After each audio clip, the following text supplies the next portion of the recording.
오늘도 수요 예배 자리에 함께하고 있는 우리 사랑하는 성도 여러분 환영하고 축복합니다. 여러분이 예배하는 그 자리가 하나님이 기뻐하시는 참된 예배의 자리가 되기를 소원합니다. 네, 우리는 계속해서 존 비비어 목사님의 순종이라는 책을 보고 있습니다. 이제까지 여러분 잘 따라오고 계신지 모르겠습니다. 저도 잘 따라서 나름 이제까지 읽어왔는데 사실 오늘 설교의 내용은 제가 별로 하고 싶지 않았던 부분인데 저의 차례가 되었습니다. 저도 나름 잘 따라왔지만 오늘의 이야기는 저를 불편하게 만든 내용이 있습니다. 오늘의 본문에 나온 말씀이 중심이 되어서 이야기가 진행됩니다. 베드로전서 2장 18절의 말씀입니다. 사환들아, 범사에 두려워함으로 주인들에게 순종하되 선하고 관용하는 자들에게만 아니라 또한 까다로운 자들에게도 그리하라. 사환들이라고 이야기하는 사람들은 우리가 생각할 수 있는 직원들, 학생들, 시민들이라고 말할 수 있습니다. 그리고 주인들이라는 것은 고용주, 교회에서의 지도자, 교사, 누군가 리더십을 갖고 있는 사람들이라고 할 수 있겠죠. 우리는 많은 경우에 좋은 지도자들을 만납니다. 교회에서도 그렇고 사회에서도 그렇고 많은 경우는 좋은 사람들을 만나기 마련이죠. 그런 사람에게 복종하는 것은 여러분 사실 어렵지 않습니다. 그런데 여러분 개중에 가끔씩 그렇지 못한 사람들도, 그렇지 못한 지도자들도 있을 수 있습니다. 하나님은 우리에게 말씀하십니다. 선하고 관용하는 지도자들에게뿐만 아니라 까다로운 사람에게도 순종하라라고 우리에게 말씀하시고 있습니다. 까다로운 사람이란 무엇인가? 까다롭다라는 것은 헬라어 스콜리오스로 무슨 뜻을 가지고 있냐면 기본적으로는 굽다, 비뚤어지다라는 뜻을 가지고 있습니다. 굽었다, 삐뚤어졌다라는 뜻을 가지고 있기 때문에 여기서 확장되어서 부정직하다, 교활하다, 간교하다라는 의미를 가지고 있는 단어입니다. 우리가 쉽게 말하면은 포악하거나 불의한 주인에게도 불의한 주인이라고 말할 수 있을 것입니다. 성경에서는 하나님께서 이런 사람들에게도 순종하라라고 말씀하고 계시는 걸까요? 적어도 제가 아는 하나님은 그렇지 않은 것 같았습니다. 하나님은 그렇게 말씀하시지 않을 것 같았어요. 제가 아는 하나님은 어떤 하나님이냐? 공의의 하나님, 정의의 하나님 아니십니까? 악한 자를 벌하시고 선을 행하는 자의 소리를 들으시는 하나님, 억압받는 자를 역전시키시는 하나님, 이런 하나님이 우리가 알고 있는 하나님이 아니었습니까? 혹시 여러분은 어떠십니까? 그런데 본문은 분명히 우리에게 말씀하고 있는 것이 까다로운 지도자, 불의한 지도자에게도 순종하여라 라고 우리에게 말씀하고 있습니다. 그리고 거기에 이어서 나오는 말씀은 우리를 더욱 불편하게 만듭니다. 베드로전서 2장 19절에서 20절 말씀입니다. 부당하게 고난을 받아도 하나님을 생각함으로 슬픔을 참으면 이는 아름다우나 죄가 있어 매를 맞고 참으면 무슨 칭찬이 있으리요. 그러나 선을 행함으로 고난을 받고 참으면 이는 하나님 앞에서 아름다우니라. 이 계속해서 주어지는 말씀이 더욱 마음을 불편하게 만듭니다. 이것은 공평하지 못하고 생각하고 있는 저에게 책에서 이어지는 존 비비어 목사님의 말씀도 저를 꼼짝하지 못하게 만들어 버렸습니다. 아무 죄도 없이 예수님이 우리를 대신하여 벌을 받고 십자가에서 죽으신 것은 공평한 일입니까? 존 비비어 목사님은 우리에게, 불편해하는 저에게 예수님의 이야기를 들려줍니다. 예수님께서 법정에서 재판을 받고 계십니다. 예수님의 반대편에 증언하고 있는 사람들은 이스라엘의 정치와 종교 지도자들입니다. 하지만 그들의 말에는 진실이 없었죠. 바로 구분 지도자들이었습니다. 일말의 진실도 없는 그들이 완벽한 거짓으로 예수님을 고소하는 그 사람들 앞에서 예수님은 침묵하셨습니다. 심지어는 재판하는 빌라도가 왜 아무 말도 없느냐라고 물으실 정도였습니다. 매우 이상한 행동이었죠. 예수님은 왜 공평하지 않은 재판임에도 불구하고 자신을 변호하지 않으셨을까요? 그 이유는 이 재판의 결과를 하나님께 맡기셨기 때문입니다. 베드로전서 2장 23절에서 이렇게 말씀하고 있습니다.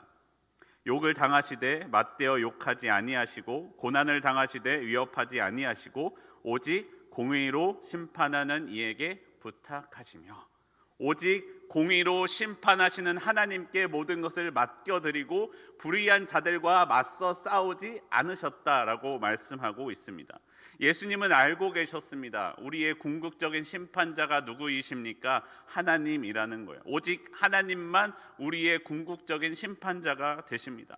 그래서 이 세상에서 나를 심판하고 있는 저 사람과 맞서 싸우지 않고 결과를 오직 하나님께만 맡깁니다. 그리고 하나님의 보호하심을 구하셨습니다. 그리고 그때 하나님의 영적인 보호하심 아래에 들어가셨습니다. 존 비비오 목사님은 책에서 이어서 자신의 큰 아들의 이야기와 자신의 이야기를 통해 실제로 이 말씀을 어떻게 우리의 삶에 적용하는가 했던 것을 전해줍니다. 무조건 자신만을 혼내는 것 같은 선생님께 순종하도록 자녀에게 가르쳐 주었습니다. 그리고 그 아들에게 자신의 이야기를 들려주는 형식으로 본인의 이야기가 시작됩니다.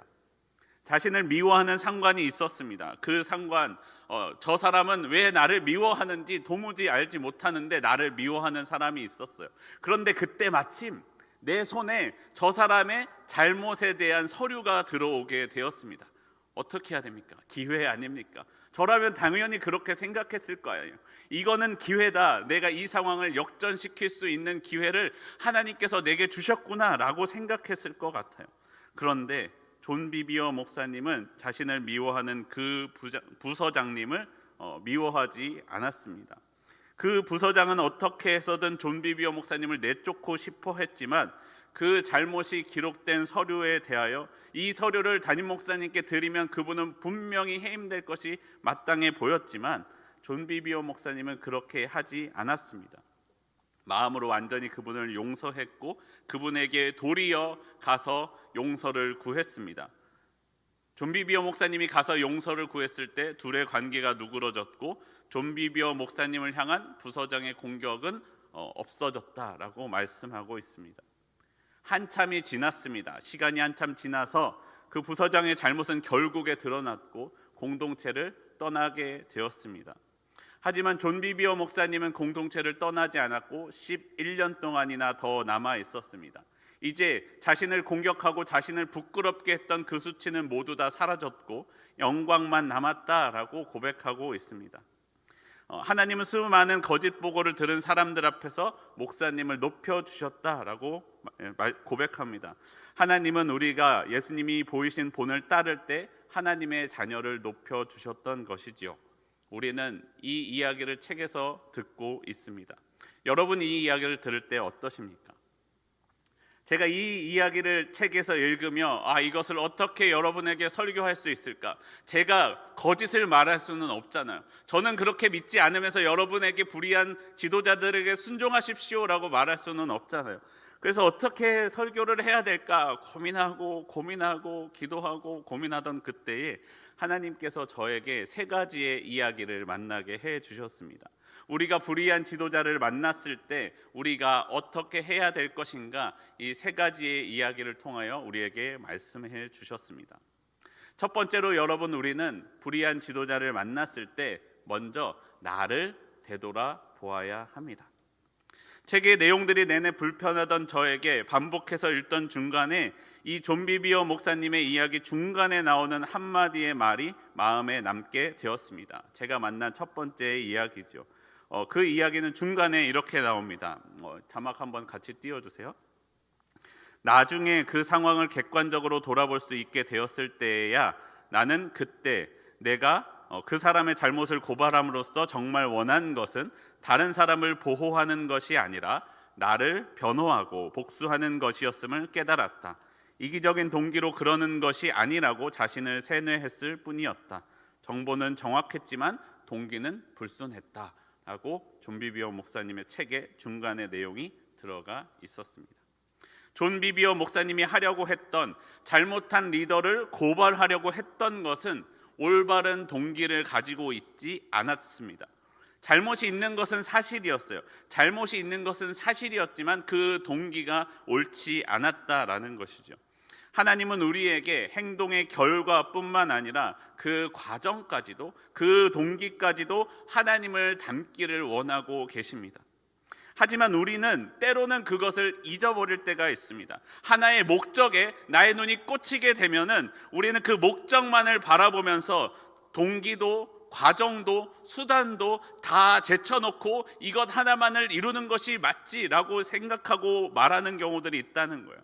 그러나 그것은 하나님이 원하시는 방법이 아니라는 것을 우리는 기억해야 됩니다.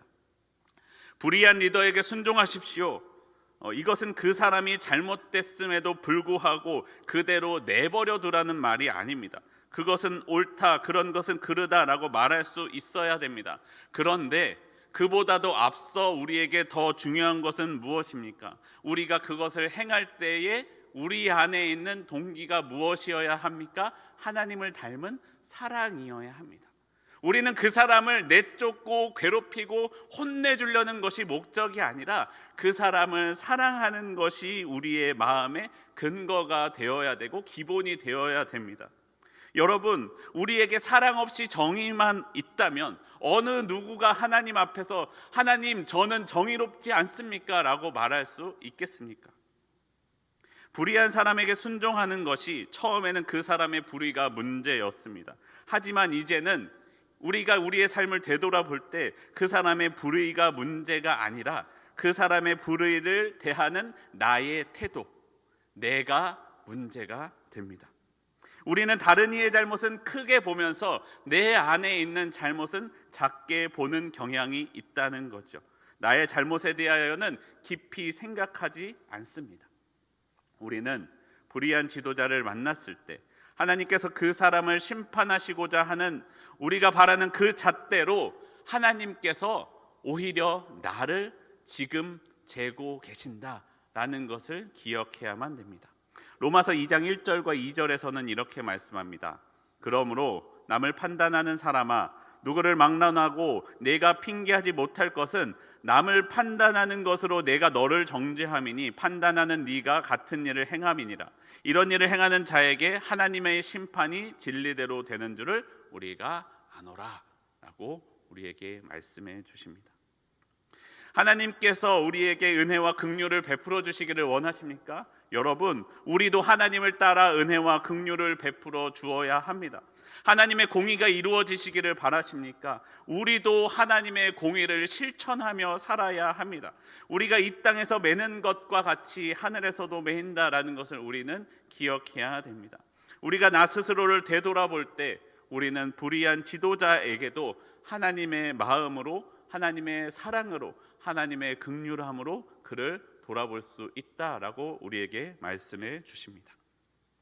두 번째로 우리가 불의한 지도자를 만났을 때 우리가 기억해야 하는 두 번째 이야기는 그 사람도 하나님께서 세우신 지도자이다라는 것이에요. 그 사람도, 그 악한 사람도 하나님께서 세우신 지도자이다라는 것을 기억해야 됩니다. 여러분, 우리는 새로운 만남을 기다릴 때, 새로운 만남을 갖게 될 때 하나님 앞에 기도합니다. 하나님, 좋은 만남을 내게 주시옵소서. 하나님, 좋은 만남으로 내게 역사하여 주시옵소서. 신학기 되면 그런 기도 많이 하시잖아요. 하나님, 만남의 축복을 주시옵소서라고 기도하시지 않습니까? 저는 그렇게 많이 기도했던 것 같아요. 그런데 여러분, 지금 우리가 만난 그 불의한 지도자가 하나님께서 나를 위해 준비하신 가장 좋은 지도자입니다. 그는 불의하지만 나에게 가장 좋은 만남이고 가장 좋은 지도자다라고 하나님께서 나에게 말씀하십니다. 제가 설교를 준비하면서 만났던 두 번째 이야기는 일산에 있는 베델교회의 박광성 목사님의 칼럼이었습니다. 그 중간에 이러한 이야기가 나옵니다. 우리 어머니는 정말 신앙이 좋고 착한 분이었는데 왜 병에 걸려 내가 10대에 가장 필요한 때에 돌아가셨는지, 과연 하나님이 살아있다면 그럴 수 있는지 모르겠다. 하나님이 계시다면 그럴 수 없고 그렇게 된 것을 보면 하나님이 존재하시지 않는다라고 생각하는 한 사람을 만나게 되었습니다. 그런 분에게 이렇게 답변해 주었습니다. 당하는 우리 자신이나 주변 사람들 입장에서는 아무리 생각해봐도 그럴 수 없는 일일 수 있습니다. 우리는 정말 이해가 안 되지만 하나님께서는 뜻을 두고 계시다는 사실입니다.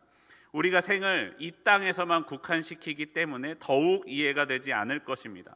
하나님께서 하나님의 뜻을 우리에게 설명해 주시고 설득해 주시면 더 좋겠지만 그것 또한 믿음으로 수용하고 깨닫고 순종하게 하십니다. 누구나 고난을 당하지만 당하는 고난의 성질이 다르듯이 각자 고난의 목적이 다릅니다. 중요한 것은 고난에 대한 하나님 앞에서 답을 찾아야 합니다. 자신에게 닥친 고난의 의미를 알고 처신하고 발전시켜 나가야만 합니다. 하나님의 선하심을 믿고 고난에도 기도하고 하나님의 뜻을 찾도록 노력해야 합니다. 라고 칼럼에 기록되어 있었습니다. 이에 대하여 덧붙여서 이 일산 베델교회 박광성 목사님과 우리가 책으로 읽었던 존 비비어 목사님의 순종이라는 책에는 둘 다 동일하게 사울에게 쫓겼던 다윗의 이야기를 말씀해주고 있었습니다. 다윗은 아무런 잘못이 없었습니다. 다윗은 아무런 잘못이 없었지만 사울에게 쫓겨 도망자 신세로 지냈습니다. 사울을 죽일 수 있는 기회가 다윗에게 여러 번 있었지만 다윗은 사울을 죽이지 않았습니다. 자신의 순수한 선함만을 고백하고 말할 뿐이었습니다. 도리어 이후에 블레셋의 손에 죽임을 당한 사울에 대하여 슬퍼하는 다윗의 모습을 볼 수 있습니다. 그리고 자기가 사울을 죽였다라고 말하며 보상을 받기 원하는 사람을 오히려 다윗은 왕이 되었을 때 처형했습니다. 게다가 다윗은 거기에서 그친 것이 아니라 사울의 집안 사람들에게도 자비를 베풀어 주었습니다. 땅을 주었고 식량을 주었습니다. 그리고 성경은 우리에게 말씀합니다. 그것이 다윗이 복을 받게 된 길이었다. 로마서 12장 17절에서 우리에게 이렇게 말씀합니다. 아무에게도 악을 악으로 갚지 말고 모든 사람 앞에서 선한 일을 도모하여라. 베드로전서 3장 9절에서는 이렇게 말씀합니다. 악을 악으로 욕을 욕으로 갚지 말고 도리어 복을 빌라. 이를 위하여 너희가 부르심을 받았으니 이는 복을 이어받게 하려 하심이라. 우리에게 말씀해주고 있습니다. 우리는 우리에게 악으로 행하는 사람에게 복을 빌어 주어야 합니다. 복을 빌어주며 선한 일을 도모해야만 합니다.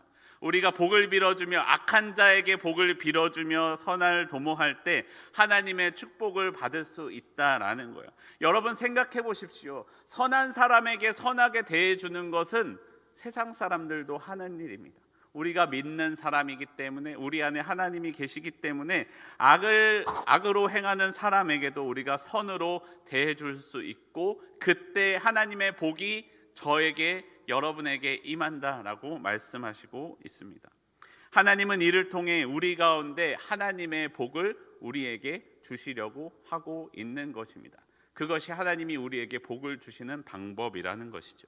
그리고 여러분 그에 더하여 하나님께서 그것을 통하여 우리를 연단시키신다라고 말씀하십니다. 여러분 무언가를 처음 구입하셨을 때 자신의 손에 맞게 사용하기 위해서는 길들이는 과정이라는 것이 필요합니다. 여러분 요리하실 때 쓰는 칼이나 아니면 자동차도 그렇고 쉽게는 빗자루도 그렇고 마이크나 스피커도 그렇습니다. 마이크나 스피커 같은 경우에도 에이징이라는 과정을 거쳐요. 에이징이라는 것은 이 일반적으로 사용하는 것으로 되지가 않아요. 에이징을 위해서는 일반적으로 사용하는 것보다 더 많은 스트레스를 줄 때 잘 길들일 수가 있습니다. 제가 청소하시는 분들을 봤는데 제가 그 빗자루를 쓸었을 땐 아무리 해도 잘 쓸리지 않는데 청소하는 분들의 빗자루가 너무 잘 쓸리는 거예요.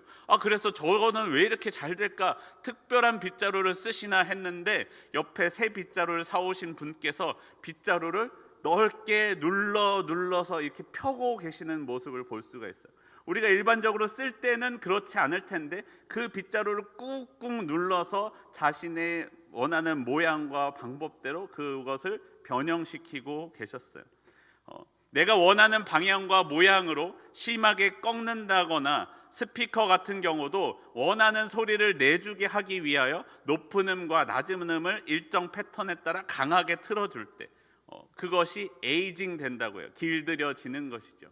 자동차 처음 구입할 때 여러분, 요즘은 아니라고도 하는데 그렇지 않습니까? 처음에 무엇을 해야 됩니까? 고속도로 가서 한번 쭉 밟아 주어야 내가 밟는 대로 나간다라고 말하잖아요. 자동차를 길들이는 과정이죠. 이것은 당하는 그에게는 스트레스의 상황이에요. 왜 내가 원하는 것보다 이렇게 강한 스트레스를 주느냐?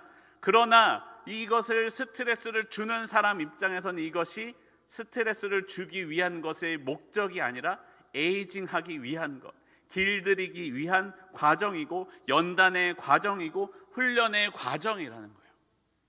우리가 이 연단의 과정을 피하지 않고 잘 지나갔을 그때에 주인의 손에, 주인의 귀에, 주인의 마음에 딱 맞는 것이 될 수 있다라고 우리에게 말씀해주고 있는 것입니다. 우리가 하나님께 기도하고 우리가 하나님께 자신을 맡길 때 선하신 하나님은 우리에게 적당하게 딱 맞게 연단과 훈련의 과정 가운데 있도록 우리를 두실 때가 있다는 거예요. 그것은 우리에게는 고난이죠. 우리에게는 스트레스를 받는 상황입니다. 하지만 우리가 훈련되는 복된 과정이라는 거예요. 여러분, 우리는 우리가 만나는 상황에 대하여 이것이 복입니다, 아니요 이것은 저주입니다 라고 말하는 상황은 어떤 것입니까? 내가 생각하기에 좋을 때 주님 이것은 복이군요. 내가 생각하기에 괴로울 때 주님 이것은 나를 힘들게 하는, 내가 잘못을 해서 받게 되는 저주와 심판이군요 라고 우리는 판단을 합니다.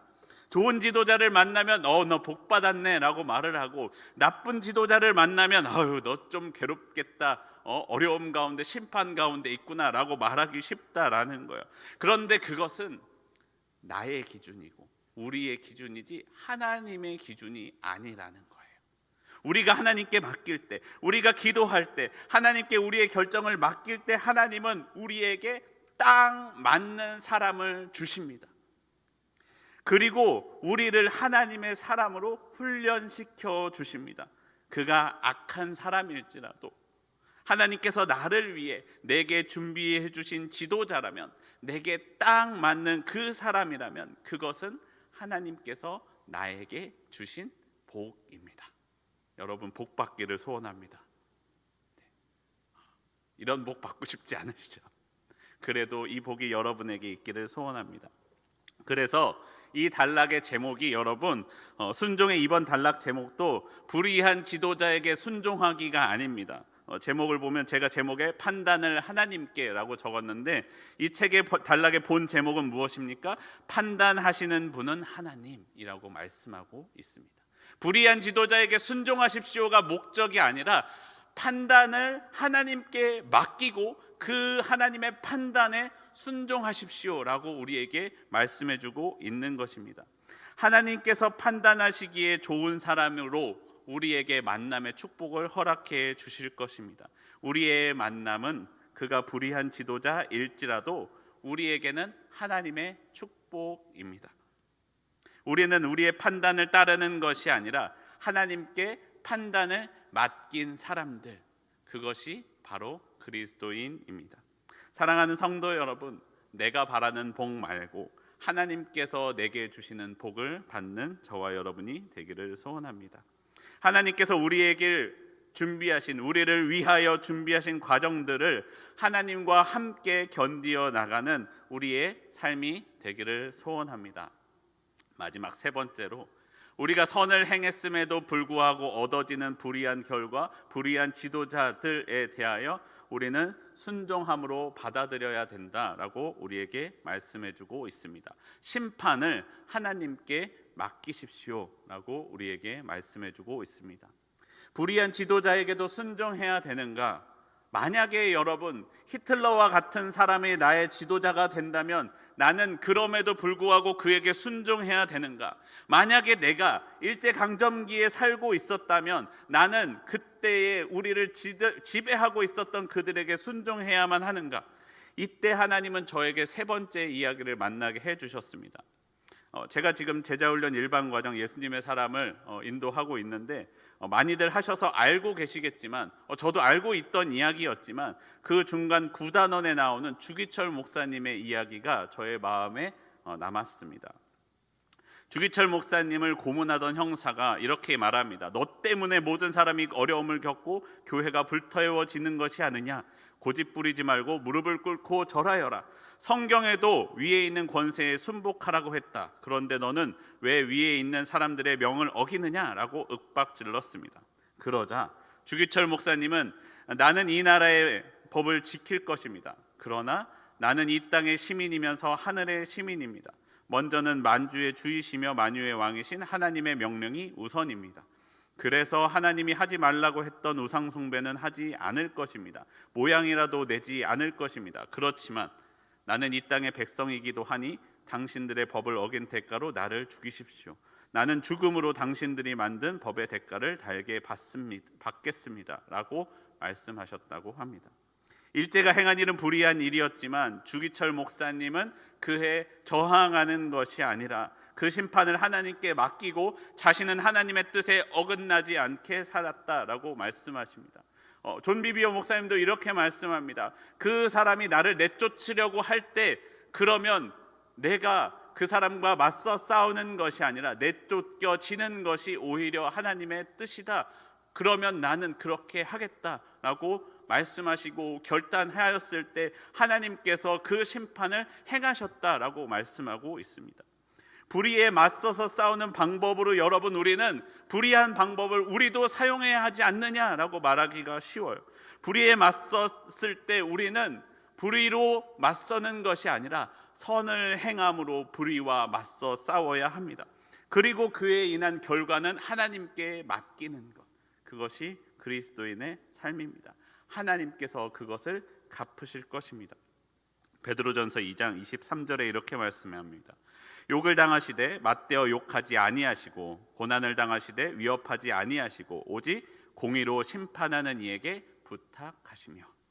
베드로전서 3장 14절에선 이렇게 말씀합니다. 그러나 의를 위하여 고난을 받으면 복 있는 자니 그들이 두려워하는 것을 두려워하지 말며 근심하지 말고 우리에게 악에 대하여 우리에게 행하는 불의에 대하여 불의로 맞서 싸우지 말고 선으로 그것을 이기라라고 말씀하십니다.